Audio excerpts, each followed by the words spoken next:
ओम शांति। 18 दिसंबर 2025 की साकार मुरली। जब भी मुरली सुनते हैं ऐसा लगता है जैसे बाबा ने आज की मुरली सिर्फ हमारे लिए ही चलाई है। आज के महावाक्य तो जैसे आत्मा को सजाने की एक पूरी विधि है। ओम शांति। आपने बिल्कुल सही महसूस किया। आज बाबा का पूरा ध्यान हमारे श्रृंगार पर है, और ये कोई लौकिक श्रृंगार नहीं बल्कि ज्ञान का, पवित्रता का, दिव्यता का श्रृंगार है। हाँ, और आज की मुरली का स्रोत है बाप दादा के मधुबन से आए मधुर महावाक्य। इसका मंथन करना सचमुच आत्मा के लिए एक उत्सव जैसा है। बिल्कुल। आज की हमारी चर्चा का लक्ष्य भी यही है कि हम बाबा के दिए इन ज्ञान रत्नों की गहराई को समझें। तो चलिए शुरुआत करते हैं आज की मुरली के शीर्षक से। बाबा कहते हैं, मीठे बच्चे, बेहद का बाबा आया है। तुम बच्चों का ज्ञान से श्रृंगार करने, ऊंच पद पाना है तो सदा श्रृंगारे हुए रहो। यह शीर्षक ही अपने आप में एक पूरा कोर्स है ना? हाँ, इसमें 3 बातें मुझे बहुत आकर्षित कर रही हैं। पहला, बेहद का बाबा। दूसरा, ज्ञान से श्रृंगार। और तीसरा, सदा श्रृंगारे हुए रहो। बहुत सुंदर अवलोकन है आपका।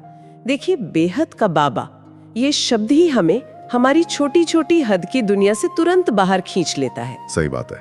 हद के पिता हद की चीजें देते हैं, लेकिन बेहद का पिता तो बेहद का वर्षा देने आया है। और वो वर्षा पाने के लिए साधन क्या बताते हैं? ज्ञान से श्रृंगार। जैसे कोई दुल्हन सजती है तो एक एक गहना ध्यान से पहनती है, वैसे ही बाबा हमें रोज मुरली में ज्ञान के नए नए गहने पहनाते हैं। और ये श्रृंगार सिर्फ सुबह अमृत वेले के लिए नहीं है। बाबा की श्रीमत है, सदा श्रृंगारे हुए रहो। इसका मतलब है कि ये हमारी आंतरिक स्थिति बन जानी चाहिए। एकदम।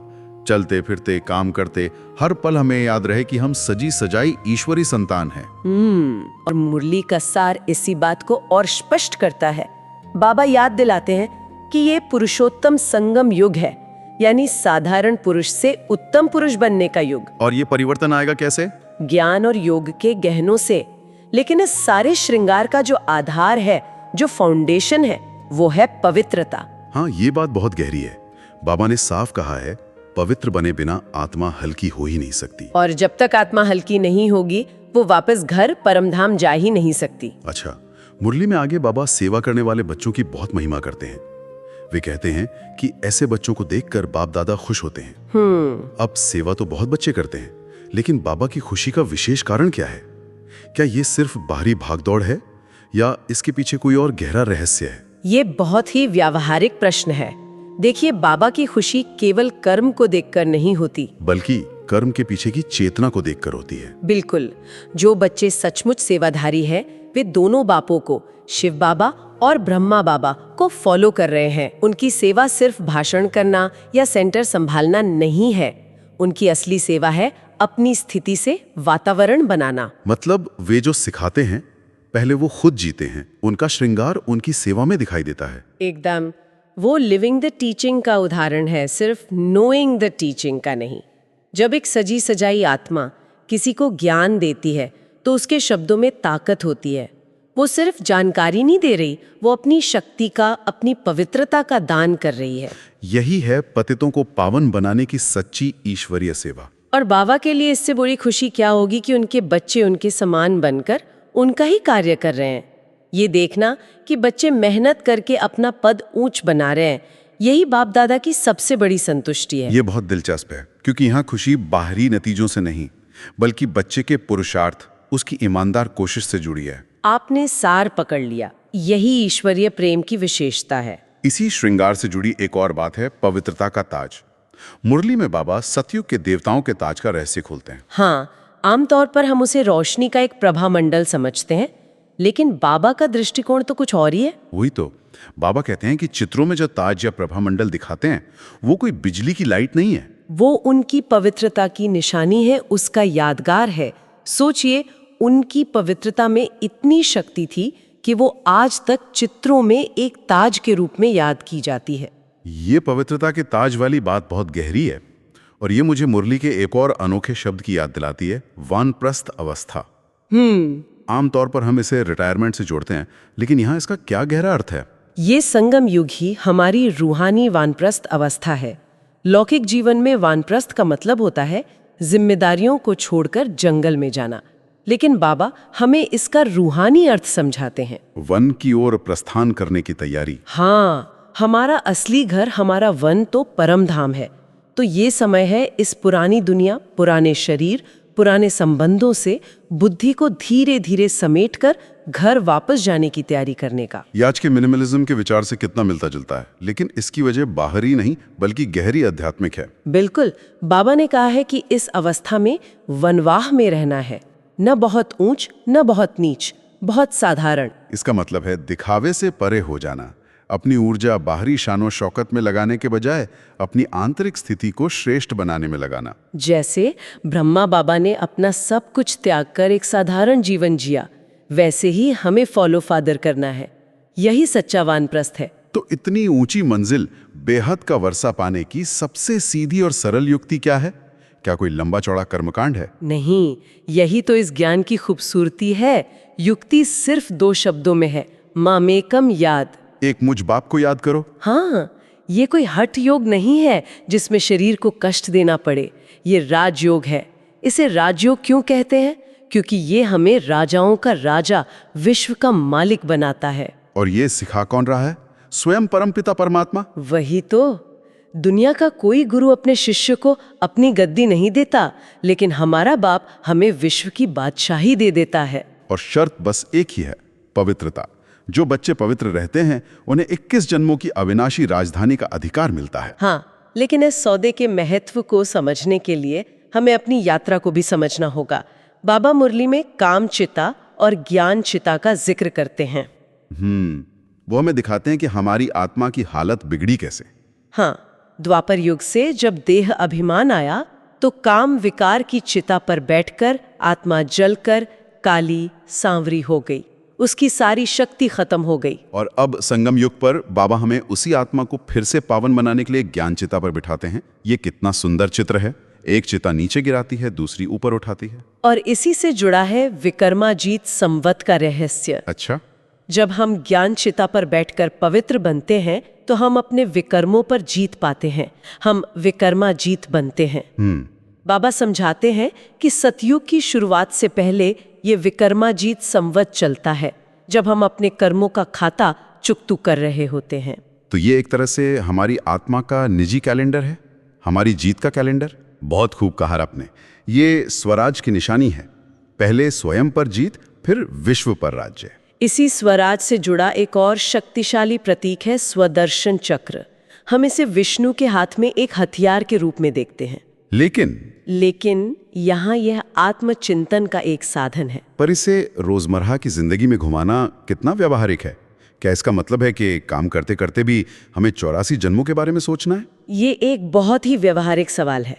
देखिए, इसका मतलब हर पर 84 जन्मों को गिनना नहीं है, बल्कि एक दृष्टिकोण बनाए रखना है। स्व का दर्शन करना। हाँ, यानी यह स्मृति बनाए रखना कि मैं एक आत्मा हूँ। इस सृष्टि चक्र पर मेरा एक शानदार पाठ है। मैं ही सतयुग में देवी थी, मैं ही अब संगम पर ब्राह्मण हूँ और मैं ही फिर से देवी बनूंगी। जब यह स्मृति पक्की हो जाती है तो वर्तमान की छोटी मोटी बातों में मन नहीं फंसता। तो ये स्वदर्शन चक्र भी एक तरह का रूहानी गहना हुआ है ना, एक ऐसा श्रृंगार जो हमारी बुद्धि को सजाता है। निश्चित रूप से।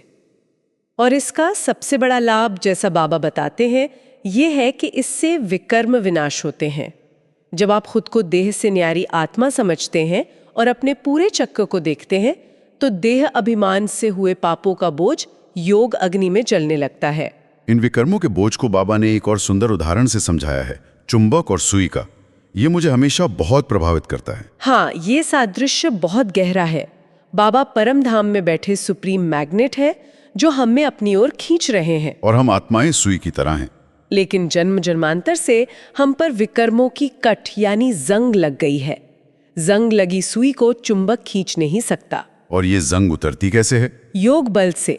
जितना हम बाप की याद में रहते हैं, ज्ञान का मंथन करते हैं, पवित्रता को धारण करते हैं, उतनी ये जंग उतरती जाती है।